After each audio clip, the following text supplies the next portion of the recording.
নমস্কার।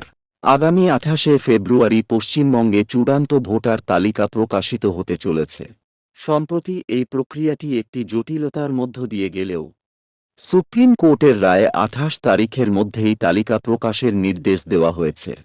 Supreme court স্পষ্টভাবে নির্দেশ দিয়েছে যে কোনো প্রকৃত ভারতীয় নাগরিকের নাম যেন ভোটার তালিকা থেকে বাদ না পড়ে।